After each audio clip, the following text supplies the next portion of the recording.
কথাটো হ'ল আজিৰ পৰা 4 বছৰ আগত আমাৰ ম্যাদী মাটি সহ মানে বস্তিৰ সৈতে তেওঁলোকে ইয়াৰ ওপৰৰে মানে 33 kV ভোল্টেজৰ কাৰেণ্ট লৈ যাব বিচাৰিছিলে। তাৰপিছত এইটোতো সম্ভৱ নহয়, আমাৰ বস্তি আছে, যদিও ঘৰ আছে, ইয়াত আমাৰ ক্ষতি আছে। গতিকে সেইকাৰণে আমি তেওঁলোকক মানে এপ্ৰ'চ কৰিলোঁ যে এইটো নালাগে, বেলেগ লাইনত ড্ৰ কৰি লৈ যাব দিলোঁ। তেওঁলোকৰ আমাৰ ওচৰতে এটা চৰকাৰী লেণ্ড আছে, সেই লেণ্ডটোৰে আমি তেওঁলোকক লৈ যাব দিছিলোঁ। কিন্তু তেওঁলোকৰ ইষ্টিমেট সেইটোত বহুত বেছি হয় বাবে, তেওঁলোকৰ খৰচাটো বেছি হয় বাবে তেওঁলোকে আমাৰ ম্যাদী মাটি, আমাৰ সম্পূৰ্ণ বস্তিৰ মাটিৰ ওপৰৰে তেওঁলোকে জোৰ জবৰদস্তি তেওঁলোকে নিয়াৰ চেষ্টা কৰিলে। তাৰপিছত আমি ইয়াৰ উপায়বিহীন হৈ আমি হাইকোৰ্টৰ আশ্ৰয় ল'লোঁ। হাইকোৰ্টে আমাক এটা ৰায় দিলে, ষ্টে অৰ্ডাৰ এটা দিলে, তেওঁলোকক ড্ৰ কৰিব মানা কৰিলে। এই লাইনটো ড্ৰ কৰিব মানা কৰাত তেওঁলোকে এই কথা কোনো ধৰণে মানি লোৱা নাই। আৰু এই অৰ্ডাৰটো মোৰ লগতে আছে বৰ্তমান, এইটো আপোনালোকে জুম কৰি দেখাই দিব পাৰে। এই অৰ্ডাৰটো তেওঁলোকে অমান্য কৰি আজি 2025 আজিৰ দিনটোত তেওঁলোকে পুলিচ প্ৰশাসন প্ৰায় 200জনমান CRPFৰ সৈতে তেওঁলোকে আমাৰ ওপৰৰে এই কাৰেণ্টটো লৈ যোৱাৰ কাৰণে চেষ্টা কৰিছিল তাৰ ঘৰৰ পৰা। তাৰপিছত আমি DC ছাৰৰ লগত কথা পাতি আজি তেওঁলোকক আমি ইয়াৰ বিৰোধিতা কৰাত তেওঁলোকে আজি ৰখি গ'ল।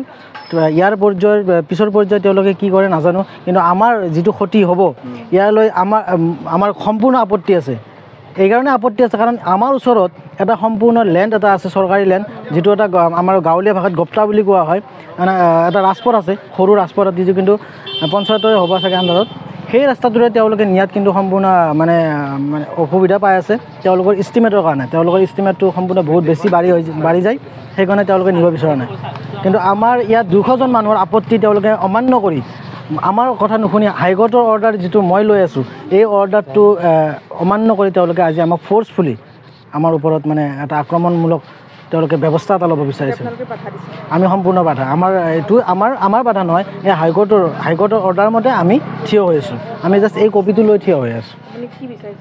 আমি ইয়াৰ এটা সুন্দৰ সমাধান বিচাৰিছোঁ, যিটো কাৰেণ্টটো আমাৰ মানুহৰ বাবে, কিন্তু আমি বিচাৰিছোঁ এটা চৰকাৰী লেণ্ড আছে, সেই লেণ্ডটো আমাৰ আজি যিটো প্লট, এই প্লটটোৰ পৰা মাত্ৰ আধা কিলোমিটাৰ ডিষ্টেঞ্চত, সেই ডিষ্টেঞ্চৰে নিলে কাৰো কেতিয়াও অসুবিধা নহয়। আৰু সেইটো তেওঁলোকে কৰিব বিচৰা নাই।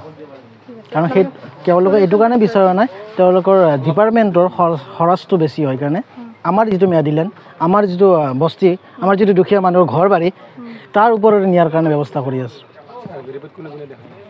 আৰু তেওঁলোকে ইয়াৰ আগত যেতিয়া ইয়াত প'ল পুতিছিল, তেওঁলোকৰ কাৰেণ্টত যেতিয়া প'ল বহাইছিল, আমাক কোনো ধৰণৰ ইনফৰ্ম, ছাৰ্ভে, তেনেকুৱা ৰিপৰ্ট একোৱে আজিলৈকে দিয়া নাই।